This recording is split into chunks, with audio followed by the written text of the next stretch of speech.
Welcome to 30 minutes of VOA Learning English, the voice of America's information service for people learning English. Join us now for the Technology Report and This is America, coming up after As It Is.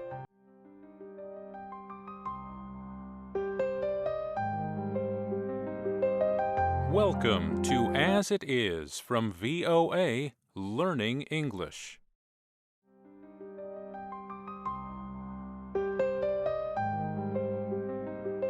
I'm Mario Ritter, sitting in for Christopher Cruz in Washington.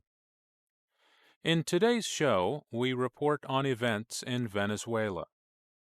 Protests there against the government of President Nicolas Maduro have turned deadly. Also, U.S. and Mexican officials have arrested the illegal drug trafficker who led the international Sinaloa drug organization. We hear about that later in the show. Unrest in Venezuela and the capture of a Mexican drug trafficker are next on As It Is.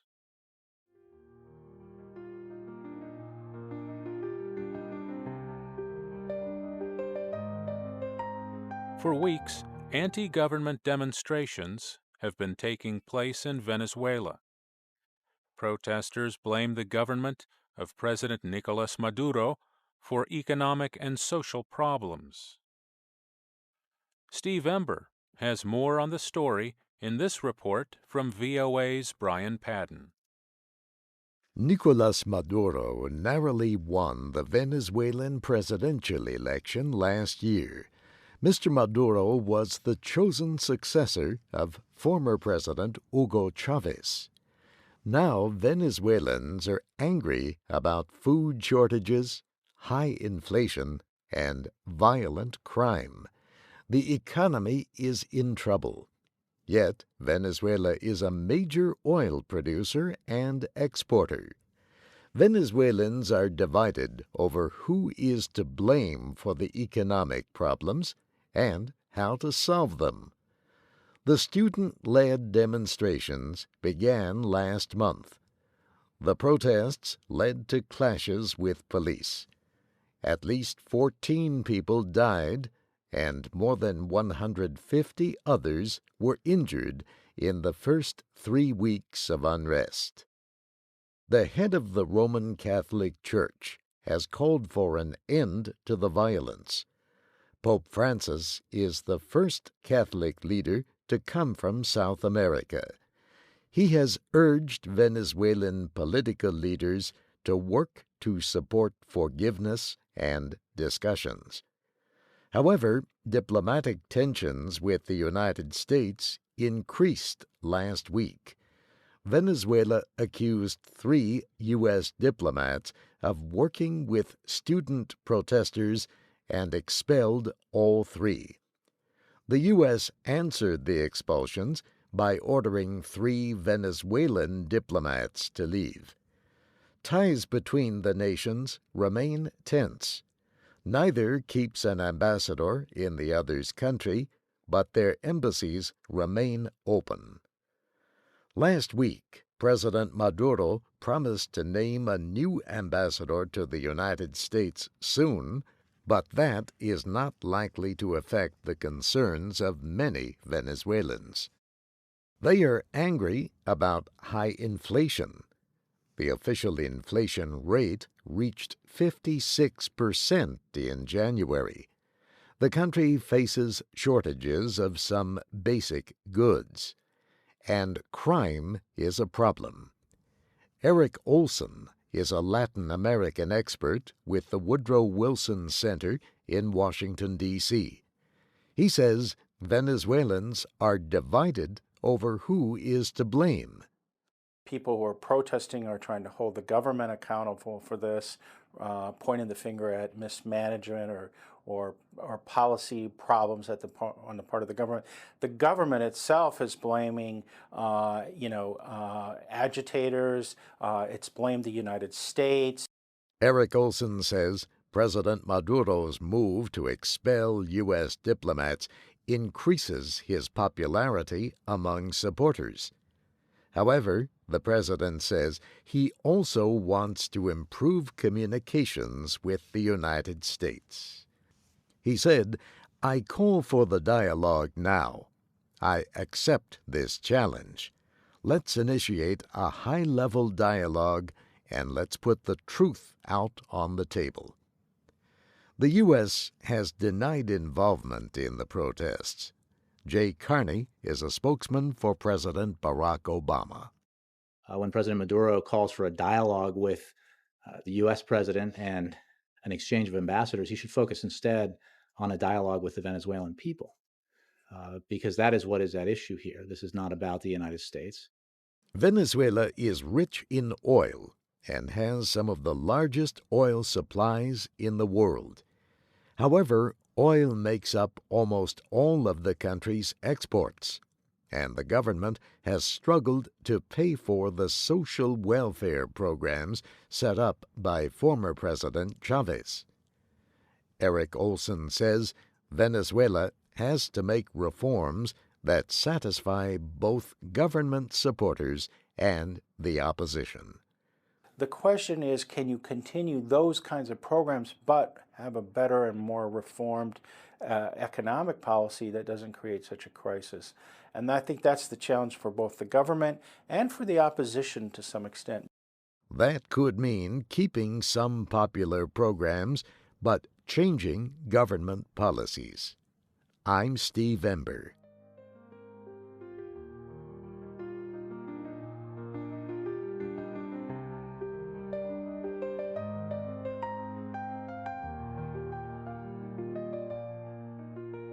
The leader of one of the world's largest illegal drug trafficking operations, Joaquin Guzman, will be tried in Mexico. Drug trafficking is the crime of buying and selling illegal drugs. Jonathan Evans has more on the story. Mexican and U.S. law officers arrested Joaquin Guzman on February 22nd in Mazatlan, Mexico. He was the leader of the Sinaloa Cartel, a drug trafficking organization. The cartel's activities extend across North America, Europe, and Australia. Law officers say they had followed Guzman for weeks before his arrest.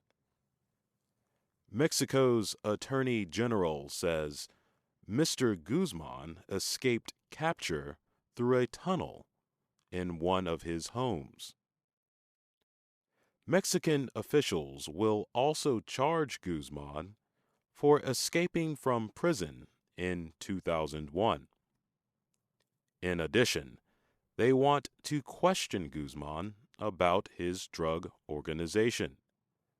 They want to break up the Sinaloa cartel.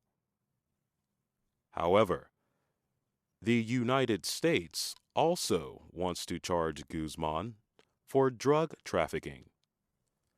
The U.S. had offered a $5 million reward for his arrest. Eric Holder is the U.S. Attorney General. Mr. Holder is the top lawyer in the United States. He called Mr. Guzman's arrest a major accomplishment for both the U.S. and Mexico. Forbes magazine lists Guzman as one of the world's most powerful people.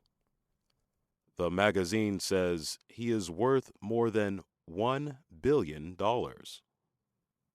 However, the U.S. city of Chicago has declared Guzman public enemy number 1. That name is only given to the city's worst criminals. Guzman is the first criminal to be named public enemy number 1 since the famous crime leader Al Capone in the 1920s. I'm Jonathan Evans.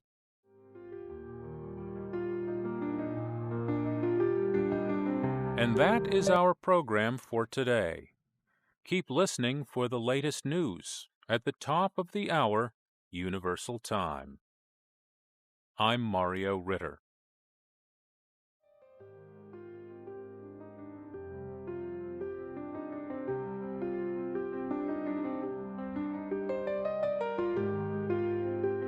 The Technology Report is next, followed by This is America. You can read and listen to our programs and download MP3s at learningenglish.voanews.com. You can learn with us on Facebook, Twitter, and YouTube at VOA Learning English.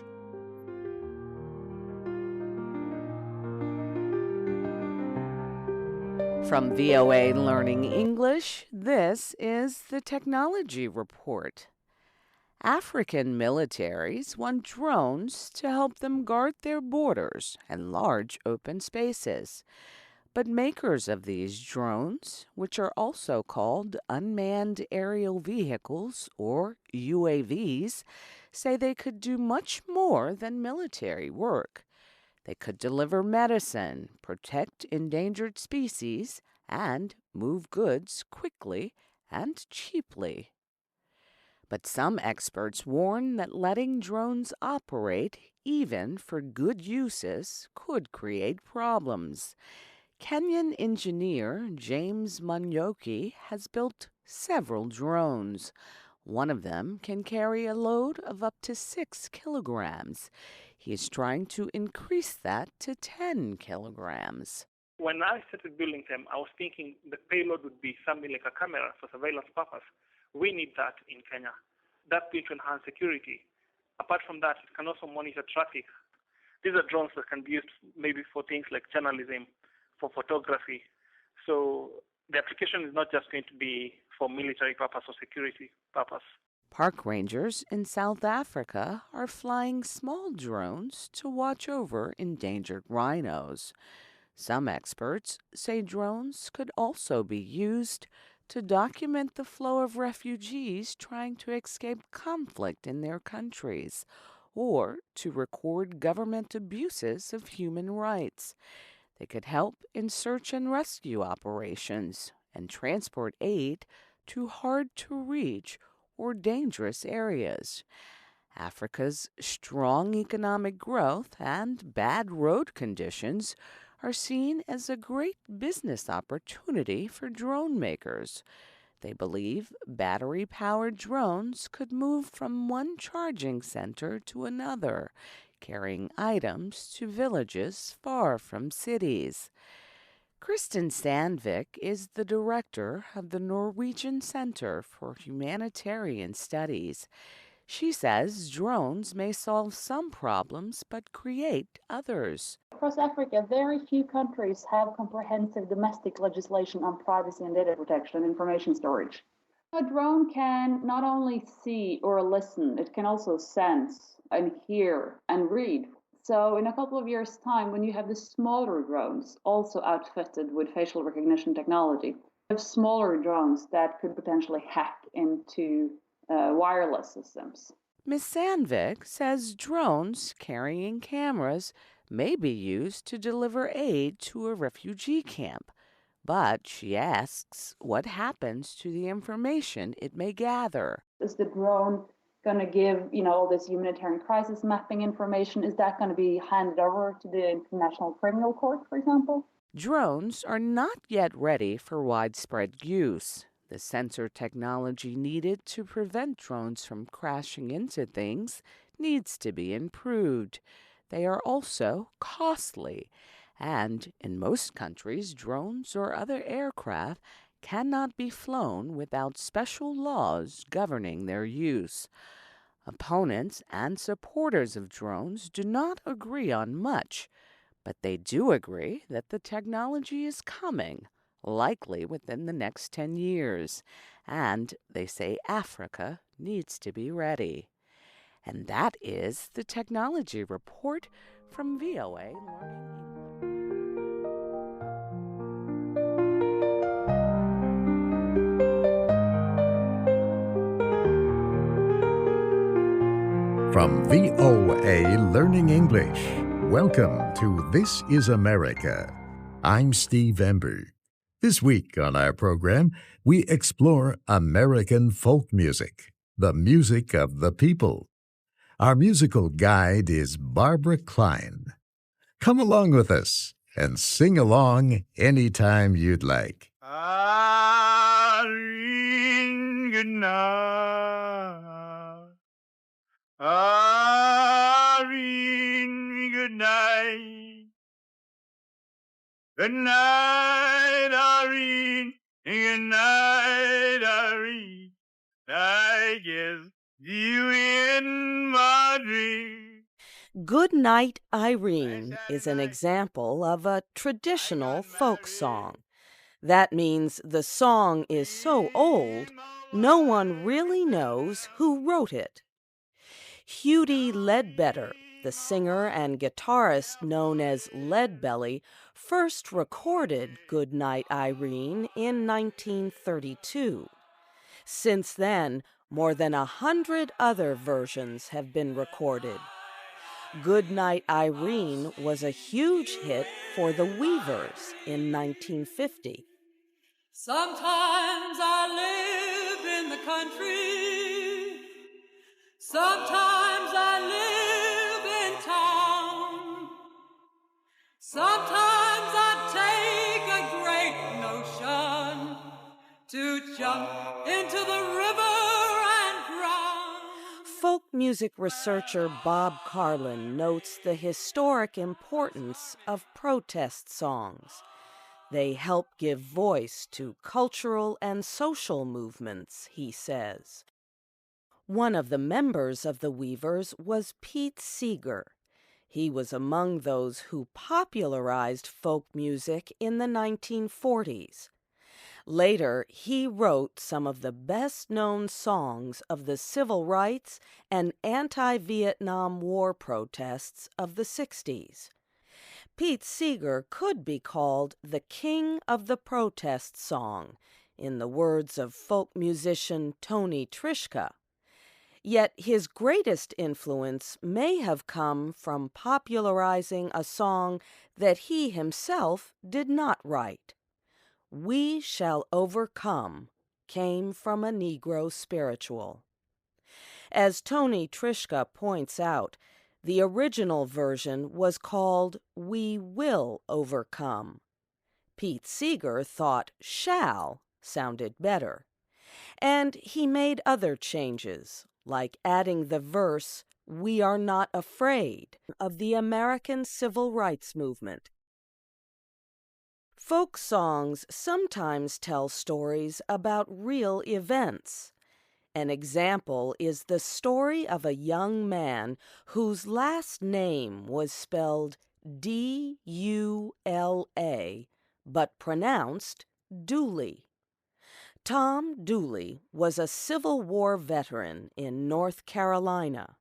He was tried and found guilty of murder of his girlfriend, Laura Foster. He was hanged in 1868, yet the case left many questions. At the center, she says, is Woody Guthrie. Woody Guthrie wrote almost 3,000 songs, but he only recorded about 300 of them.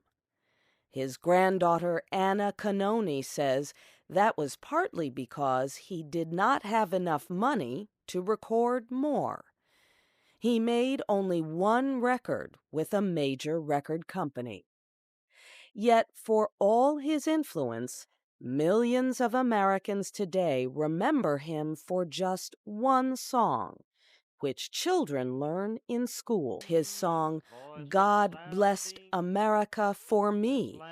It was meant as a protest song against private property and the unequal treatment of citizens.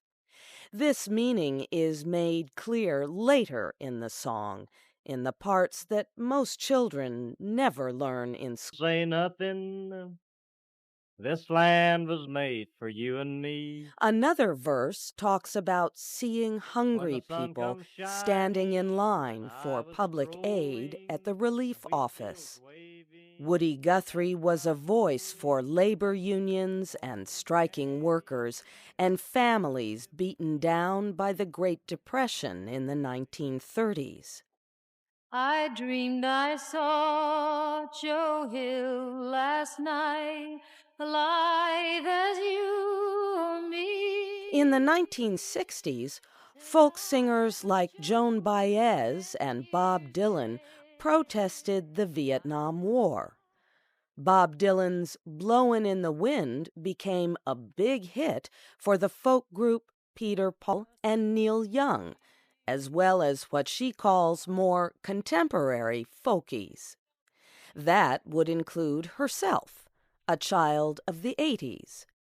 Amy Speece describes one of her songs as a protest song, but more of a story with the protest quietly built into it. The story is about a girl whose brother is a soldier who gets killed in a desert war. The song is called The Weight of the World. I still see my brother Michael, pressed and polished, shaking hands down at the store. And everyone had come to see the All-Star hop the Greyhound bus to go to war.